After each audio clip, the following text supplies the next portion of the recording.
Hey there, welcome to today's explainer. So look, we've all heard that old, totally exhausting piece of advice, right? Hard work pays off. Just put your head down, grind it out, and you'll eventually win. But what if I told you that just working harder isn't actually the secret to winning? Today we're exploring a seriously provocative idea that completely flips our traditional understanding of effort right on its head. Okay, let's really dive into this. Have you ever noticed how sometimes the person who is just grinding the absolute hardest isn't actually the one who ends up on top? It's kind of wild, but that's because sheer effort, literally just putting your head down and pushing against a brick wall, can actually blind us to the real advantage. We get so caught up in the sweat equity and the hustle that we totally lose sight of the bigger picture. There's a quote that perfectly captures this whole concept. They win because they see options you don't even notice. And honestly, this right here is the absolute core of what we're unpacking today. It's time to pivot your mindset away from just using brute force. The absolute highest achievers, they aren't just hitting the obstacle harder than you are. No, they're practicing expansive observation. They're looking at the entire chessboard, while everyone else is intensely staring at a single pawn. All right, let's get into Section 1, the quantum advantage. So, what is this invisible advantage? We call it quantum thinking. It's defined as the ability to hold multiple possibilities in your head without panicking or locking into one too early. And I really want you to focus on two massive key phrases here: multiple possibilities and the absolute absence of panic. Think about quantum physics for a second, where things can literally exist in multiple states at once. Well, for a high-level thinker, outcomes do the exact same thing. You hold all these potential paths in your mind simultaneously, and crucially, you do it without that familiar rising tide of anxiety screaming at you to just pick one already. Which brings us to Section 2, the single path trap. And this brilliantly illustrates the divide between the two. Think about it. Most people operate on one path. They bank on one specific outcome, and they tie their entire identity to it. And when that single path inevitably fails, boom, they collapse. It's a total emotional disaster. High-level thinkers, on the other hand, actively explore multiple paths. They intentionally delay their emotional attachment to any single one of them. They absolutely take action, yes, but they act without overcommitting. It is quite literally the difference between total freedom and stepping into a devastating emotional trap. Moving on to Section 3, Mastering Controlled Uncertainty. So, controlled uncertainty essentially means operating effectively day to day without the need for absolute certainty. Top performers simply do not need to know exactly how the story ends before they take their very first step. They don't require a 100% guarantee. In fact, they actually thrive in this defined state of flux. They completely embrace the fact that the ground is moving beneath them, and they use that momentum to their advantage. Let's anchor this abstract concept with some characters you probably already know. Think about Neo from The Matrix, Takeshi Kovacs from Altered Carbon, or Zuko from Avatar. These are completely different fictional worlds, right?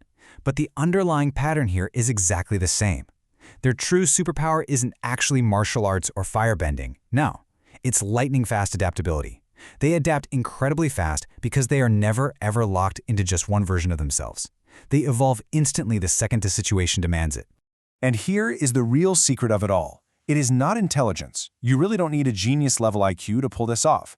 The actual undeniable skill here is detachment from a fixed outcome. Just let that sink in for a second. Your raw brainpower takes a backseat to your emotional detachment. If you can simply let go of needing things to happen in exactly one specific way, you instantly gain a massive advantage over the absolute smartest person in the room if they are rigidly attached to their own plan. Now, what's really interesting about this is the clear mechanical difference in how these two mindsets handle stress and make decisions. When you are locked in and you feel like you absolutely need one specific result, the pressure skyrockets, fear increases. And because of that intense fear, bad decisions happen. You start forcing things. But when you have multiple options on the table, the pressure naturally drops. Because you aren't terrified, your creativity actually increases. Simply put, you just move better. It's a wildly more efficient operating system for your brain. Okay, let's move from theory to mechanics in Section 4, 4 steps to flexibility. Here is your systematic blueprint. These are 4 distinct actions you can take to match this quantum energy in your own life. Step 1, stop locking in too early. Step 2, act without over-identifying. Step 3, train your flexibility. And Step 4, stay calm in uncertainty. Let's walk through exactly how to execute each and every one of these right now. Diving right into Step 1.